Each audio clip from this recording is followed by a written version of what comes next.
People have been asking me, "Hey Chris, why didn't you review Fuse?" Does this answer your question? Not only was it average at best, but it was just boring. I mean boring. It brought nothing new to the gaming zeitgeist, and I guess after surrounding myself with so many intriguing games lately, I couldn't manage to endure such a banal mess. Then there was Remember Me. Perhaps fate decided to throw me a bone, because just from reading a Wikipedia synopsis of this game, you can kind of predict that it sets itself apart from the norm in many ways. I planned on forcing myself to finish Remember Me even if it turned out to be as mind-numbingly plain as Fuse, but I quickly discovered that force would not be necessary. Remember Me is a single-player cyberpunk adventure game set in Neo-Paris, a futuristic version of France's largest city. The year is 2084, and a megacorporation known as Memorize has invented a new brain implant called the Sensation Engine, or Sensen for short. To me, Sensation Engine sounds like the name of a new age horror house, but I digress. The Sensen enables users to upload and share their actual memories to the internet. This gives Memorize unprecedented control over citizens, enabling them to establish a surveillance state over Neo-Paris. The main character, Nilin, is a former agent of Memorize, who now fights for the Errorists, a group of rebels who oppose the surveillance state. And yeah, I said Errorist. It's funny because it's a geek form of terrorists. This game shows some major geek fan service when it comes to naming things, such as Slum 404, an agent called Bad Request, and a weapon called the Spammer. As a web developer, I will admit it's actually kinda cool. I'm gonna go ahead and end the plot summary there. Not only do I have a mighty hatred of spoilers, but with this particular game, I'm not 100% sure I could give you quality information beyond this point. Even though I've completed the game, my understanding of the plot is somewhat unclear. I get the gist of what happened, but maybe an agent infiltrated my house while I was sleeping and stole parts of my memories, because there are plenty of plot holes and areas of muddy understanding between me and this game. Could the holes in this game secretly be an artistic representation of what it's like to lose your memories? Nah, that's just silly. Without giving anything away, this is what I think of Remember Me's plot. While I recognize that the groundwork is intriguing, moving, and has a pretty solid tone to it, the visual artists have serious conveyance issues. Maybe the writers came up with impressive material, but oftentimes the game failed to elicit the emotional response it was looking for. On top of that, some of the desires and motives of the characters seemed just dumb, and I mean dumb. If you play this game, I'm 90% sure you'll see what I mean, and if you do, please comment below. I desperately want to know I'm not alone in this one. Trust me, if I'm right, it'll jump out at you. Now that's out of the way, let's talk about gameplay. Remember Me doesn't really know what kind of game it's trying to be, which is usually a bad thing, but in this case it kinda works. Normally games that mix and match gameplay styles come off as messy and unfocused, but Remember Me appears to understand where best to introduce these diverse mechanics. Remember Me is an action-adventure game at its core, but it knows when to take a break. Brief sections of stealth, exploration, interactive cinematics, and even puzzles help create a deeper game world.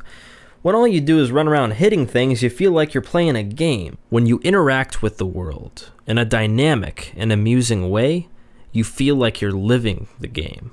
And when it comes to a game like this, that's what every gamer is looking for. But unfortunately, despite Remember Me's rare blend of gameplay components, it does not fall into this category. There are so many little flaws with this game that they coalesce into one big one: bad game flow. This game is unpolished or annoying in enough ways that it breaks the flow or feel of the game. This is primarily caused by the third-person camera. Okay, there are 3 types of third-person cameras out there. There's good, there's bad, and then there's holy fucking shit, why did they hire a first-year film student who also happened to be a chimpanzee? I mean, Christ, man, the camera view during any encounter that's in a tightly spaced area is vomit-inducingly jittery. Can this fucking camera keep still for more than 3 seconds? Honestly. On top of the shitty camera, we've got bugs, and a character who jogs briskly anytime you so much as tap the analog stick during a fight. She also likes to use the shitty camera as a justification for having brief periods of shitty platformer controls.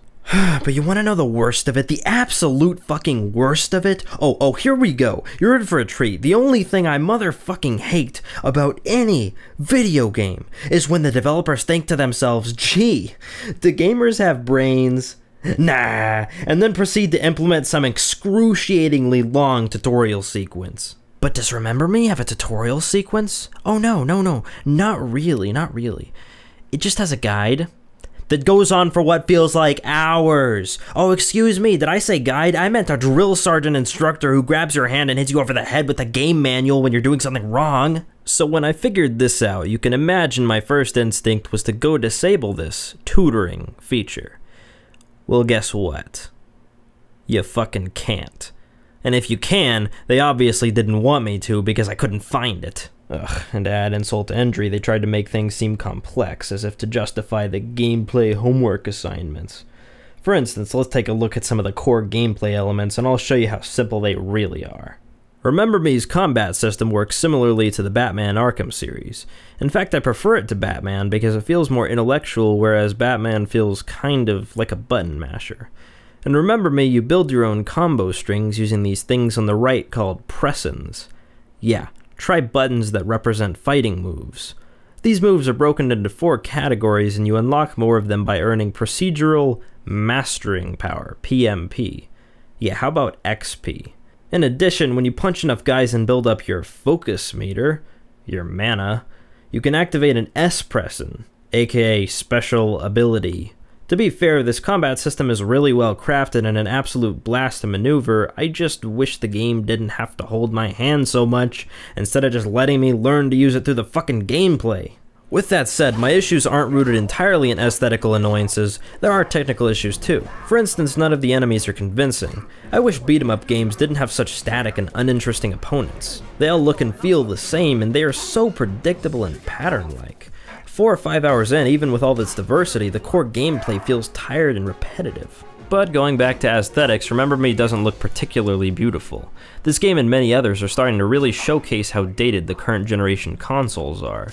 But this game's artists clearly worked hard on what they had. The game world is not only immersive, but creative. I especially loved some of the environments near the end of the game, when things start to become more abstract. To be honest, the area where this game truly shines is its cinematic experiences. There's a really interactive cinematic mode to Remember Me where you have to pick apart someone's memory, and change little pieces of it to make them remember something that didn't happen. These segments were my absolute favorite part of the game, but unfortunately there are only 4 of them, one of which was basically a rehash of the third. To be honest, if they had made these sequences the star of the game, I would have been much more entertained.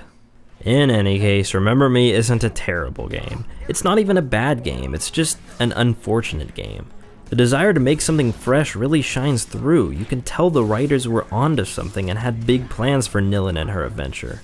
Unfortunately, a hand-holdy campaign filled with bugs, poor conveyance, strange character interaction, and less than impressive visuals really dulled Remember Me's cyberpunk message. It's a shame that an intriguing game like Remember Me can come so close to being an exceptional experience, but was ultimately held back by a coalition of minor issues. Final verdict? Above average at best.